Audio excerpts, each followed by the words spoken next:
In this entry, we'll be taking a look at Francisco Scaramanga, or the Man with the Golden Gun, as played by the iconic Christopher Lee from the 1974 Bond film of the same name. As a Bond villain in a more campy era, Scaramanga's ambitions and motivations are on the lower end of the scale and much more simplistic than the typical world domination that has become characteristic of other Bond villains in the same era.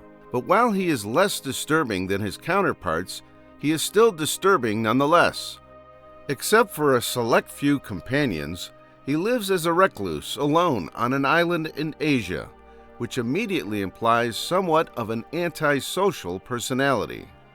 As an assassin, Scaramanga kills for a living, at the hefty price of $1 million a kill, which at the time of the 70s would have much more purchasing power than today. His kills bear a signature mark, the use of a golden bullet fired from a makeshift gun assembled from inconspicuous everyday accessories, which allows him to remain inconspicuous. On the outset, Scaramanga appears to be well-mannered and charismatic, with a strong screen presence from his towering height, solemn features, and his deep British accent. However, beneath the facade of an English gentleman lies a twisted individual who finds pleasure in killing.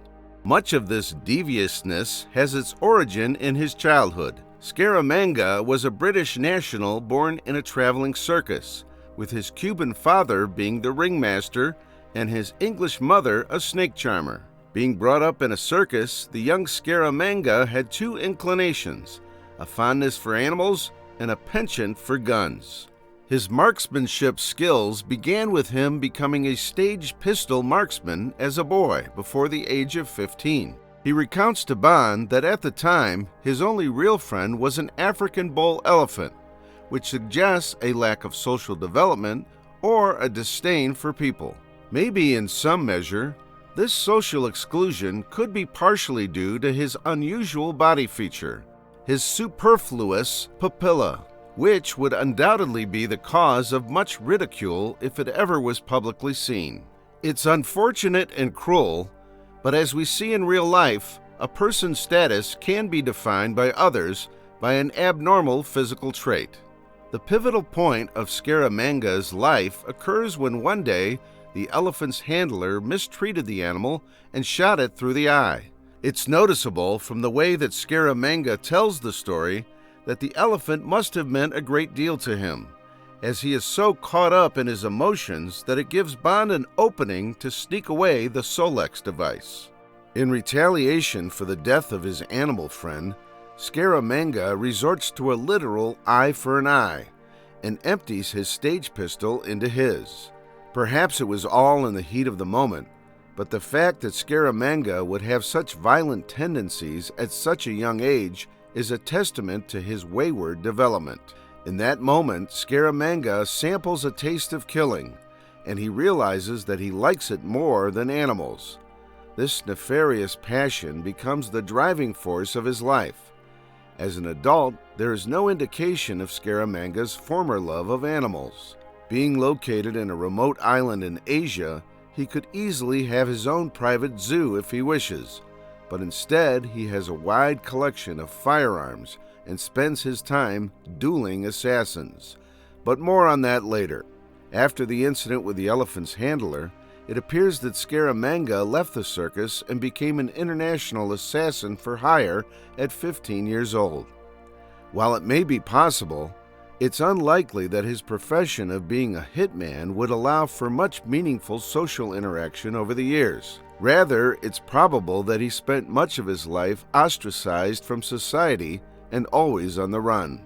Subsequently, Scaramanga joined the KGB as a hitman and became what Bond describes as another overworked and underpaid assassin, after which he decided to become independent, leading to his present state in the film. Scaramanga puts bread on the table with his work as an assassin, and it's hardly a noble profession given that he kills innocent people, as we see with Gibson.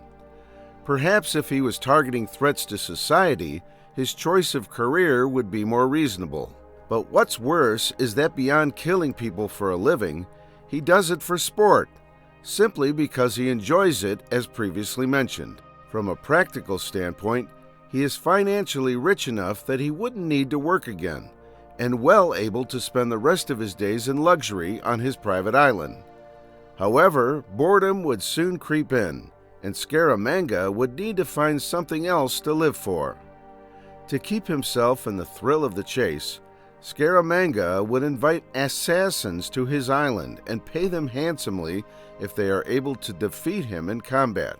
Such behavior would hardly be deemed mentally sound, and it speaks to either Scaramanga's overconfidence of being the superior gunman, or perhaps his death wish to end his purposeless existence.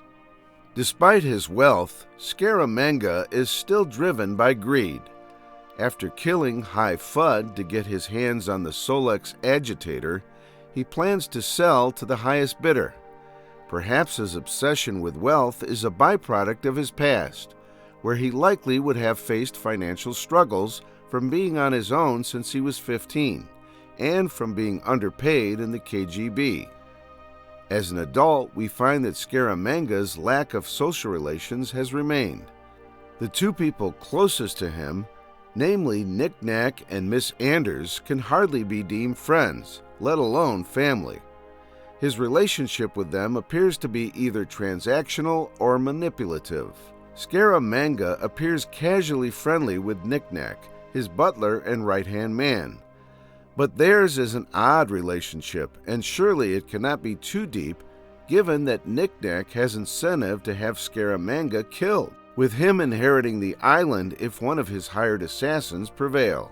But despite this incentive, it's unlikely that Knick-Knack would actually want Scaramanga to die. This is indicated by how he makes it an even playing field for him in his duels with the paid assassins, by employing trick room tactics to confuse them. If Knick-Knack wanted to, he could easily set it up such that Scaramanga would be killed. But perhaps he looks to Scaramanga as a protective guardian of sorts, and killing him wouldn't be in his best interests.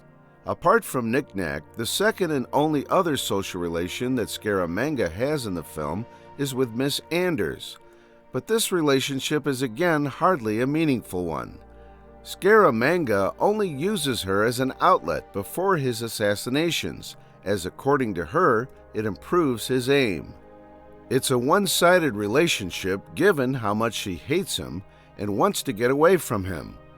But given how much she knows of his affairs, her only choices are staying with him or face certain death. Eventually, she would go to great lengths to send Bond a golden bullet with his number on it, which started the whole debacle.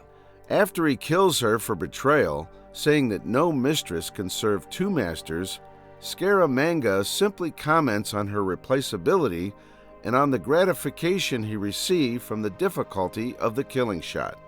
Due to his lack of social integration, Scaramanga is a lonely man, a sentiment he expresses to Bond when he pays him a visit on his island, mentioning that theirs is the loneliest profession. Scaramanga finds a kindred spirit in Bond, and is perhaps the only person he can truly relate to, with both of their professions involving the use of lethal force. This becomes a source of justification in Scaramanga's deluded mind. From his point of view, he holds up Bond as his moral mirror, mentioning that they have so much in common, that they are both hitmen who find fulfillment in killing, except for the fact that Scaramanga is paid well, while Bond can only look forward to a pitiful pension. One can easily see that this proposition doesn't hold much weight, as Bond and Scaramanga kill for very different reasons. The former in service of his country, with those he kills being killers themselves, while the latter only for whomever can afford another $1 million payday. It also bears noting that Scaramanga doesn't care that his assassinations could have global repercussions and tip the scales of power between nations, as is in the case with his killing of the British scientist Gibson, who held information that could solve the energy crisis. Perhaps if Bond and Scaramanga were on the same side of the law, they might get along quite well.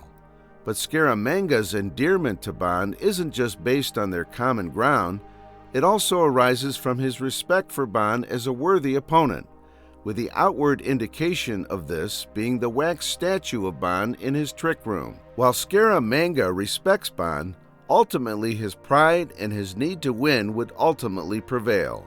To give himself purpose and to leave behind a legacy, he compares himself to a great artist seeking to create a masterpiece of a lifetime, the death of 007. But not just death from any means, but specifically through beating him in combat.